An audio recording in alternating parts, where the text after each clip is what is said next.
Bismillahirrahmanirrahim. Nah, ini penting ya. Seringkali orang menganggap, udah saya nggak perlu guru, saya cukup baca kitab. Saya nggak perlu guru, yang penting saya baca Al-Quran. Saya baca terjemahannya, udah cukup, nggak bisa. Harus ya belajar dari guru. Makanya Allah ingatkan terus dalam surat Al-Fatihah. Ihdinas siratal mustaqim, nggak berhenti di situ. Siratal ladzina an'amta alaihim. Caranya orang-orang yang keberi nikmat, bukan orang-orang yang dimurkai oleh Allah Subhanahu wa taala, bukan jalannya orang-orang yang sesat. Ini adalah dalil pentingnya seorang berguru kepada orang yang punya ilmu dari Allah Subhanahu wa taala. Kemudian baru dinasihatin. Nah, nasihatnya apa ini? Anna mansyuran nasihah yuktabu min ma'dinir risalah alaihi salatu wassalam.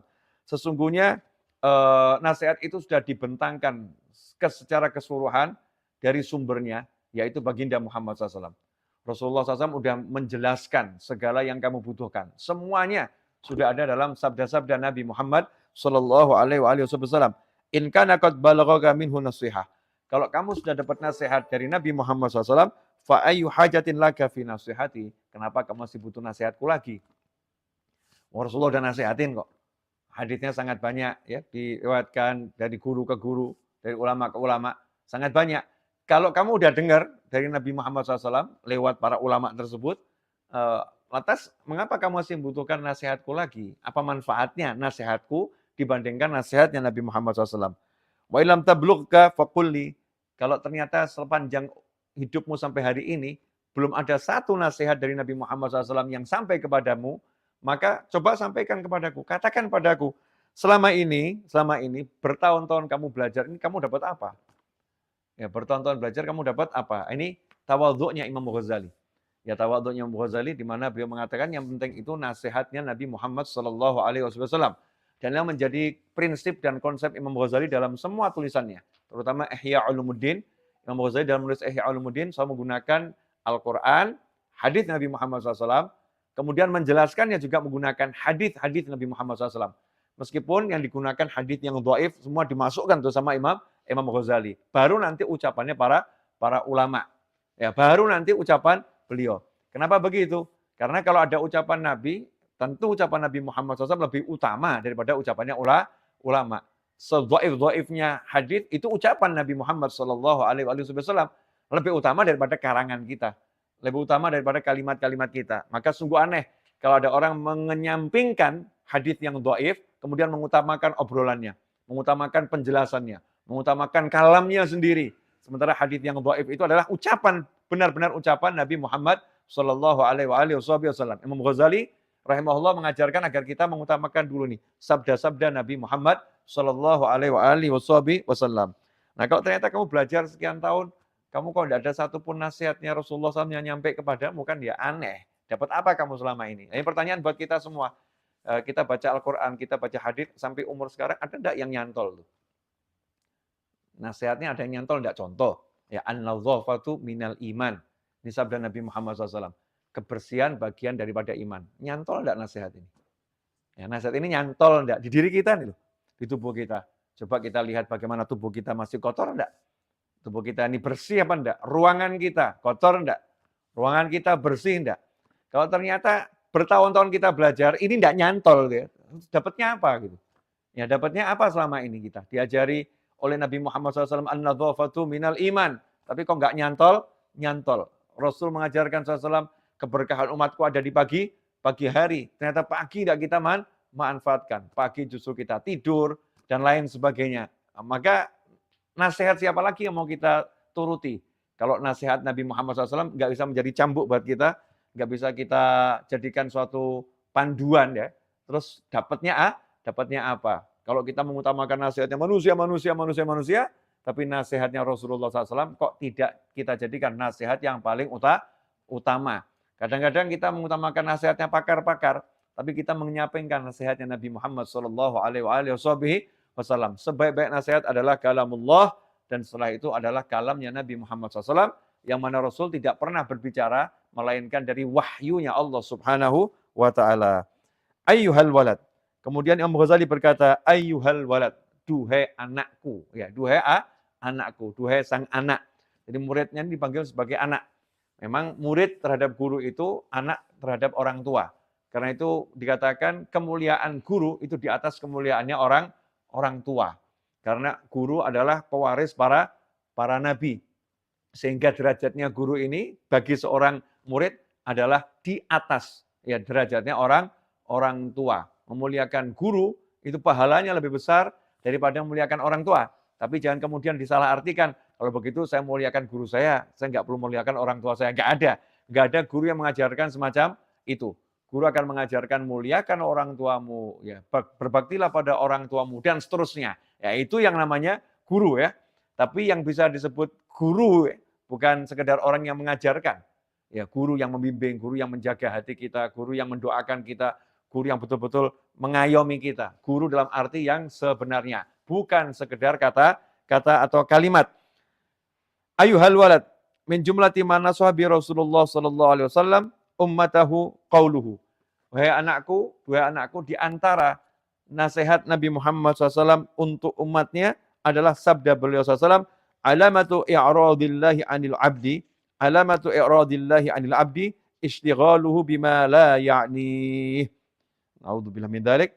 Salah satu tanda atau ciri-ciri berpalingnya Allah meninggalkan hambanya. Jadi Allah berpaling meninggalkan hambanya, artinya hamba itu enggak dirahmati Allah, hamba itu enggak diampuni Allah, hamba itu jauh dari rahmat, dari ampunan, dari karunia-karunia Allah Ta'ala, hamba itu berarti dibenci, hamba itu berarti dekat dengan neraka, jauh dari surga. Artinya, salah satu tanda hamba yang dicuekin sama Allah Ta'ala, yang dijauhin oleh Allah Subhanahu Wa Ta'ala adalah istighaluhu bima la ya'ni. Dia sibuk dengan sesuatu yang tidak ada kepentingan untuk kehidupan dunia dan akhiratnya. Jadi sesuatu yang nggak ada manfaatnya untuk dunia dan akhiratnya.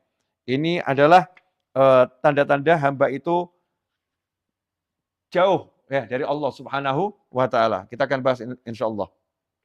Kemudian wa inna mura'an dhahabat sa'atun min umrih fi ghairi ma khuliqalah lajadirun an tatula alaihi hasratuh. Dikatakan oleh Nabi Muhammad SAW, dan sesungguhnya jika seseorang ada satu waktunya dari perjalanan usianya, ternyata terbuang untuk hal-hal yang dia tidak diciptakan untuk itu, maka sudah sepatutnya dia menyesal sejadi-jadinya. Seharusnya dia sangat menyesal kalau ada satu usianya yang dia gunakan bukan untuk tujuan dia diciptakan. Manusia yang diciptakan adalah untuk beribadah kepada Allah Subhanahu wa ta'ala, sehingga ada satu waktu yang berlalu tidak untuk ibadah, harusnya dia menyesal sejadi-jadinya. Ibadah dalam segala arti ya, ibadah dalam segala arti, bukan sekedar ibadah mahdhah. Ibadah itu diantaranya zikrullah ya ibadah. Orang yang bekerja mencari yang halal itu juga ibadah. Menyampaikan ilmu juga ibadah. Menuntut ilmu juga ibadah. Kalau ada satu waktu yang terbuang bukan untuk ibadah pada Allah Ta'ala, seharusnya dia menyesal dengan penyesalan yang panjang, penyesalan yang sejadi-jadinya. Wa man jawazal arba'ina wa lam yaghlib khairuhu ala syarrih falyatajahaz ilan nar. Barang siapa yang umurnya lebih dari 40 tahun ternyata kebaikannya belum bisa mengalahkan keburukannya, maka hendaknya dia siap-siap untuk masuk ke dalam neraka. Na'udzubillah min dzalik.